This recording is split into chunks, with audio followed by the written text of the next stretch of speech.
જય માતાજી, જય દ્વારકાધીશ।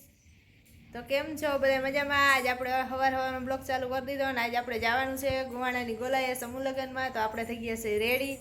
તો સેટ સુધી બ્લોગમાં બધા બન્યા રહેજો, આખો વિડીયો તમને બતાવશું સમૂહ લગ્નનો। જેમાં ધાર્મિકબેન તૈયાર થઈ ગયા, અહીંયા આમાં ધ્રુવીબેન તૈયાર થઈ ગયા। તો હાલો આપણે નીકળીએ હવે। તો જો હવે આપણે તૈયાર થઈ નીકળી ગયા છે।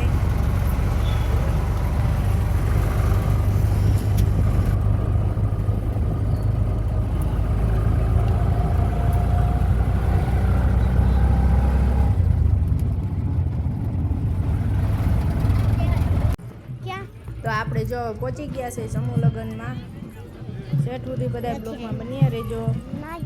દરબારનું થોડું છે, રવિનો ટીચર આવ્યો હોય તો આવ્યો, એ આયર જ છે ને।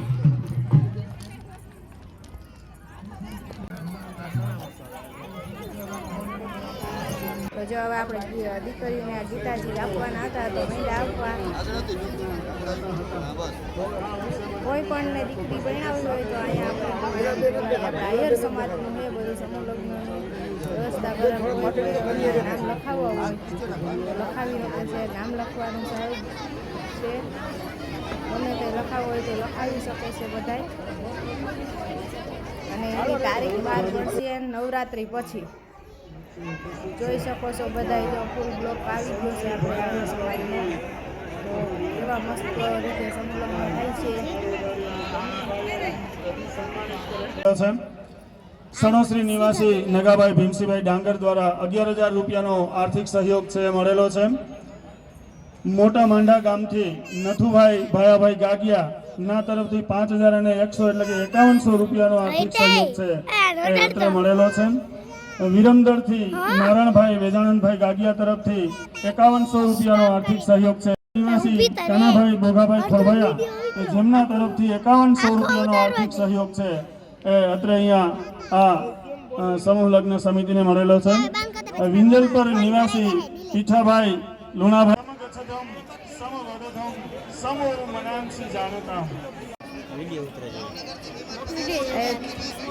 મહિલા મંડળ તરફથી દીકરીને બધાને ગીતાજી આપવામાં આવ્યા છે। તમારે પીવાને જી કરતા બેન આમ ફણે ઉભો આવડે ફણી લાવો ઉભો બસ અહીંયા હા અહીંયા પણ આપણે શરબતની વ્યવસ્થા રાખેલી છે। આપણા સમાજને પણ મળતું રહે એવી ભગવાન દ્વારકાધીશને પ્રાર્થના કરીએ છીએ। ખૂબ ખૂબ ધન્યવાદ। સમયની પાબંદીને નિહાળ્યા વિના સતત પ્રવૃત્તિમય રહી અને આવા રાજસૂય જેવા યજ્ઞો જેને કહી શકાય, ભગવાન કૃષ્ણએ યુધિષ્ઠિરના રાજસૂય યજ્ઞમાં ખુદવાડો ઉપાડી અને સમાજને બતા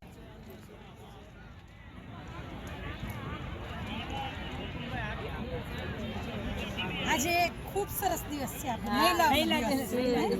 મહિલાઓનો દિવસ છે, ખૂબ સરસ। જો કે ભાઈઓ વગર આપણે કોઈ કાર્ય ન કરી શકીએ, પણ છતાંય બહેનો આગળ આવશે ને ફરી એક વખત આગળ આવશે એવું લાગે પિંડારાના કહ્યું છે જેના મનાણ થઈ ચૂક્યા છે, જ્યાં શક્તિ અને ભક્તિનો સમન્વય થવાનો છે એવી પવિત્ર ભૂમિ ઉપર, એ પિંડારાની પવિત્ર ભૂમિ ઉપર જે શિવ કથાનું આયોજન થઈ રહ્યું છે તેમાં પિંડારા શિવ કથા સમિતિ દ્વારા અને સમસ્ત આપણા પિતૃઓ ખુશ થાય એવું એક કાર્ય અને એમાં આપણે સહભાગી બનીએ એવી અહીંથી સમિતિ દ્વારા નમ્ર પ્રાર્થના કરવામાં આવે છે। બોલ દ્વારિકાધીશની જય।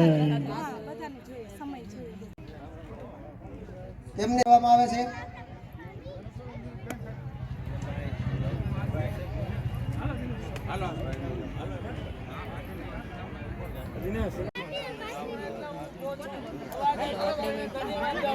સરસ સરસ સુરેશભાઈ।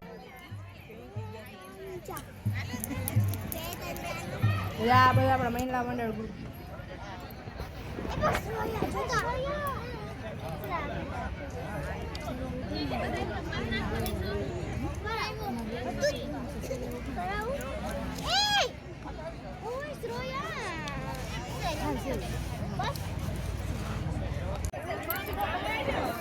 તો જો અહીંયા દીકરીને આ કરિયાવર બધું આપવામાં આવે છે. કોઈ પણ વસ્તુ બાકી નહીં, બધી ઘરની ઘરવખરી ટોટલ દીકરીને આપવામાં આવે છે. કોઈ પણને દીકરી આહિર સમાજને ભણાવવી હોય તો આપણે અહીંયા પ્રમાણે બોલાવીએ, આપણે સમૂહ લગ્ન થાય જ છે.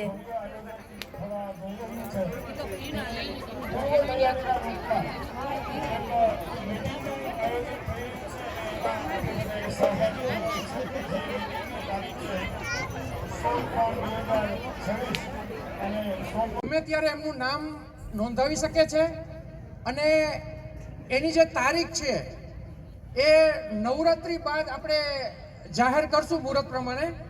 એટલે ત્રીજા વર્ષે પણ સમૂહ લગ્નનું આયોજનની અત્યારથી જાહેરાત કરીએ છીએ.